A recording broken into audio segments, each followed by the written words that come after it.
Plano ng Philippine Rollerball Association na mag-host ng 2026 ASEAN Rollerball Championship sa Pilipinas.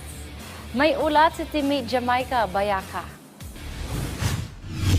Ilan sa mga paraang nakikita ni Tony Ortega, presidente ng Philippine Rollerball Association, para mas maipakilala pa ang umuusbong na sport sa bansa ay ang pagsasagawa ng mas maraming torneo. Kabilang sa mga plano nito ngayong taon ang kauna-unahang pag-host ng bansa para sa ASEAN Rollerball Championship na magbibigay ng mas malaking oportunidad hindi lang sa mga top Filipino rollerballers kundi ilang bansa sa Asia.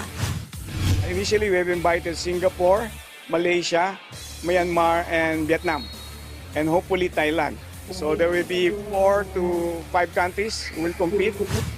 Pero isa sa mga pagsubok na nakikita ni Ortega ang suportang pinansyal para maisakatuparan ang torneo, kaya nasa proseso pa raw ngayon ang pakikipag-usap ni Pastor Tony sa ilang ahensya upang makipagtulungan sa pagpapatupad ng nasabing kompetisyon. Target umanong ganapin ang nasabing paligsahan sa New Clark City o sa Ninoy Aquino Stadium sa May o June.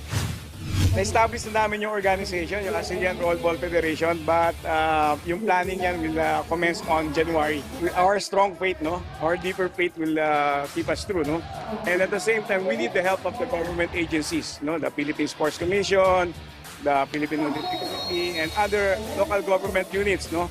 And even some businessmen, no? And private corporations. We need the help.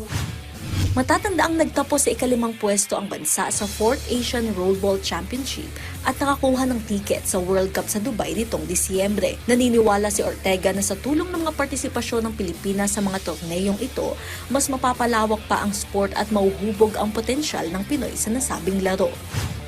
Ngayon, nasa developmental stage pa tayo, pero in 2 years' time, 2 international competition ang sasalina ng Philippines. So that's no ordinary feat, ano, for a new sports in the Philippines na mag-compete internationally at that level. Kasi nga, unang-una, competitive ang Pilipino.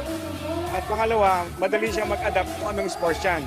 No? Yung dalawang trait na yon ay napaka-importante para sa Pilipinong athlete.